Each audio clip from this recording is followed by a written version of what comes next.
Number one channel के number one show साजिश में आपका स्वागत है। मैं हूं आपके साथ सपना शुक्ला। साजिश में आज बात इजराइल को लगे एक बहुत बड़े झटके की करते हैं। ईरान के एक बड़े हथियार ने इजराइल के युद्ध में एंट्री मार ली है। नेतन्याहू को इस हथियार के बारे में जब से पता चला है, उनकी नहीं पूरे इजरायली सेना की नींद उड़ गई है। अब डर है कि ईरान ने अगर युद्ध में एंट्री कर ली तो इजराइल खुद को कैसे बचाएगा।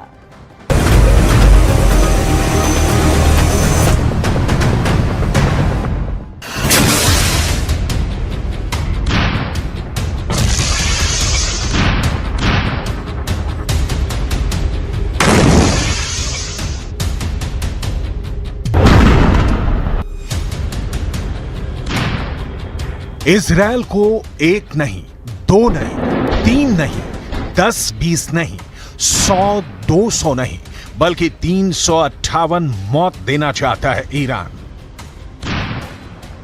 इजराइल के सामने इतने दुश्मन खड़े हो गए हैं कि उसे 358 मौत देना चाहते हैं। इजराइल ने गाजा पर जितने बम गिराए हैं, उसका बदला 358 मौत से लेना चाहते हैं।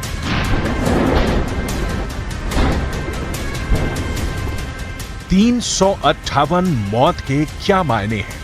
358 मौत का खौफ कितना ज्यादा है, यह इस वक्त इजराइल के चारों तरफ यमराज बनकर मंडरा रहा है।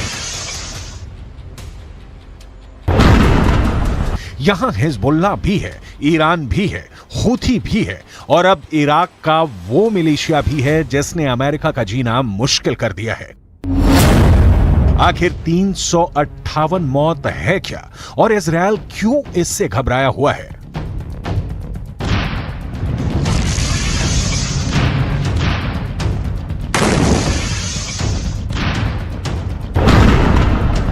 क्योंकि ये एक ऐसा हथियार है जो ईरान से निकलकर अब हिजबुल्लाह के पास पहुंच गया है।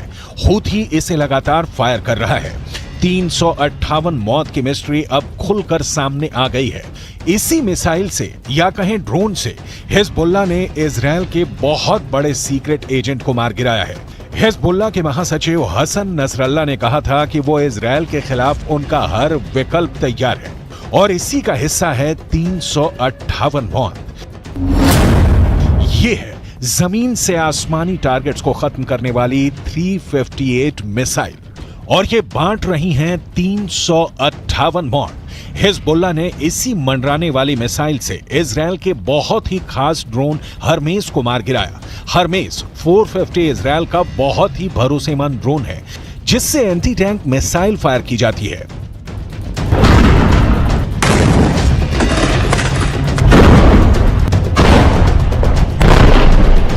जब ये ड्रोन लेबनान के आसमान में पहुंचा तो हिजबुल्लाह ने उस पर 358 मौत बांटने वाली मिसाइल फायर की और देखिए क्या नतीजा निकला। ये ईरान का वो हरफन मौला हथियार है जिसे ड्रोन भी कहा जाता है। ये ईरान की मिसाइल भी है जो ईरान की ड्रोन टेक्नोलॉजी को मौत बरसाने वाली सबसे नई तकनीक साबित कर रही है। ईरान से निकली 358 मौत इजराइल के खुफिया मिशन को धुआं धुआं कर रही है। ये मिसाइल भी है और ड्रोन भी। ये कैसे अपने टारगेट को खत्म करती है, इसकी तकनीक की बहुत बारीक बातें समझ लीजिए।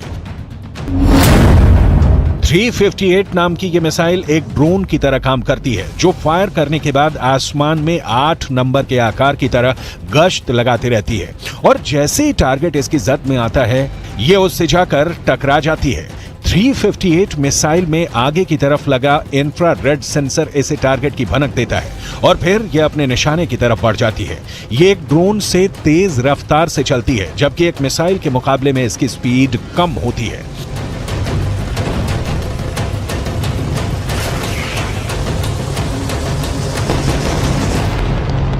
अमेरिका से लेकर यूरोप तक इसी मिसाइल की बात कर रहा है। इजराइल में भी यही मिसाइल चर्चा में है। हिजबुल्लाह ने जब से इजराइल का ड्रोन मार गिराया है तब से लेबनान के आसमान में चिंगारी की नई शुरुआत हुई है जो इस जंग के दायरे को और बढ़ा सकती है।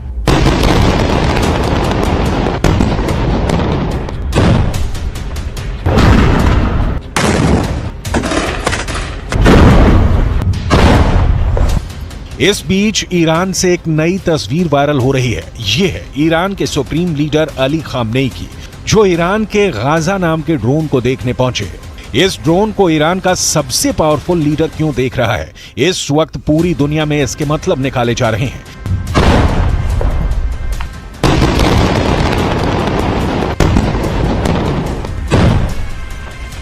ईरान ने गाजा नाम का जो ड्रोन बनाया है, ये 2000 किलोमीटर के दायरे में ऑपरेट कर सकता है। ये 35 घंटे तक 350 किलोमीटर प्रति घंटे की रफ्तार से उड़ान भर सकता है, 35,000 फीट की ऊंचाई तक उड़ सकता है और सबसे खतरनाक बात, ये 13 मिसाइल लेकर उड़ सकता है।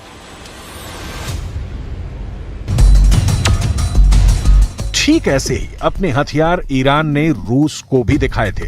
जब 19 सितंबर को रूस के रक्षा मंत्री सर्गेई शोइगु ने ईरान का दौरा किया था। यह दौरा बहुत सीक्रेट रखा गया। हालांकि जो तस्वीरें सामने आई उसमें यह साफ हो गया कि सर्गेई शोइगु ईरान की खास मिसाइल देखने तेहरान आए। ईरान ने उनके सामने अपने एक एक हथियार की डिटेल रखी। इसमें ड्रोन भी थे और बैलिस्टिक मिसाइल भी, ठीक वैसे ही हथियार जो रूस को यूक्रेन में लड़ने के लिए चाहिए। ईरान के एरोस्पेस फोर्स के commander brigadier general Amir Ali Hajizadeh साथ थे और वो बता रहे थे कि रूस को क्या लेना चाहिए, किस हथियार से उनकी जरूरत पूरी हो सकती है। तब शोइगु ने 358 नाम के इस मिसाइल में बहुत दिलचस्पी दिखाई और ईरान के अफसरों ने भी बताया कि इस हथियार से वो यूक्रेन के ड्रोन और क्रूज मिसाइल को खत्म कर सकते हैं। Нацелено на реализацию всего комплекса запланированных мероприятий, несмотря на противодействие со стороны Соединенных Штатов Америки и Западного Союза. ऐसा हथियार जिसमें पुतिन को भी दिलचस्पी है, वो बहुत बड़ा कहर बरपा सकता है, इसमें कोई शक नहीं। 358 की रेंज अब ईरान से लेकर यूक्रेन और यूक्रेन से लेकर इजराइल तक हो गई है। ये बात साफ है कि 358 मौत वाकई इजराइल में मौत बांटने के लिए तैयार की गई है। जब से ईरान की मिसाइल का खतरा बढ़ा है, तब से इजराइल की ड्रोन एक्टिविटी कम हो गई है। जाहिर है कि नेतन्याहू अब ये जानते हैं कि अगर हिजबुल्लाह को रोकना है तो सिर्फ ड्रोन से काम नहीं चलेगा, क्योंकि लेबनान के आसमान में 358 वाली मौत मंडरा रही है। इस वक्त पश्चिम एशिया में युद्ध की जो आग लगी हुई है, गाजा पर बमबारी के बीच हमास और इजराइल के बीच जिस तरह की टक्कर हो रही है, उसमें अब नया खतरा इजराइल और लेबनान का बॉर्डर भी है।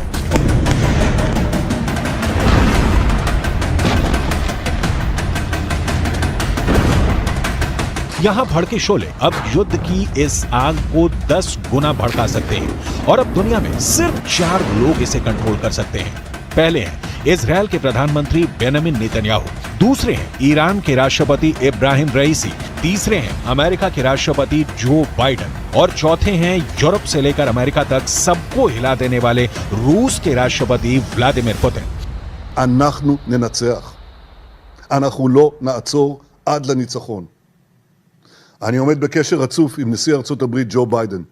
אנחנו מאוד מעריכים את תמיכתו, את התמיכה של הממשל האמריקני, את התמיכה של העם האמריקני. लेकिन इस वक्त सबसे ज्यादा एक्टिव ईरान है। ईरान ने हिजबुल्लाह और यमन के हूथी विद्रोहियों तक इतने हथियार पहुंचा दिए हैं कि अगर इजराइल ने गाजा पर बमबारी नहीं रोकी तो हिजबुल्लाह और हूथी दोनों इजराइल पर बम बनकर फट सकते हैं। ये बात नेतन्याहू भी जानते हैं।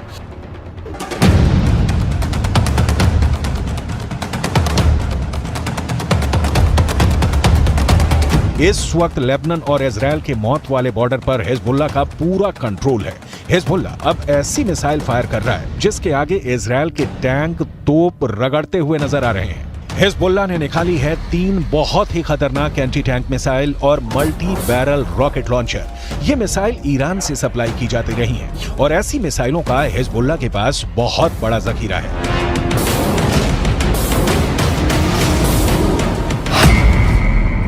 हिजबुल्लाह 3 तरह की एंटी टैंक गाइडेड मिसाइल इस्तेमाल कर रहा है। ये है कॉर्नेट, इसकी रेंज 5 किलोमीटर तक है। ये रूस की मिसाइल है, लेकिन अब ईरान इसका देसी वर्जन देहलाविया तैयार कर चुका है और ऐसी बहुत सी मिसाइल अब हिजबुल्लाह के पास है। दूसरी है BGM-71 टो anti tank guided missile, range है 3.5 किलोमीटर। ये अमेरिका में बनी मिसाइल है, लेकिन अब इसकी नकल ईरान तैयार कर रहा है और उसने हिजबुल्लाह को सप्लाई की है। तीसरी है 85 कॉन्कॉर्ड्स, रेंज 4 किलोमीटर। ये भी रूस ने बनाई है और अब ईरान में ये तोसान नाम से तैयार की जाती है। तीनों मिसाइल बहुत ही घातक हैं और जिस तरह से इन्होंने इजरायल के अड्डे उड़ाए हैं उससे ये बात साबित हो जाती है हिजबुल्लाह का दावा कि उसका हर हमला इजरायल को मुंहतोड़ जवाब है।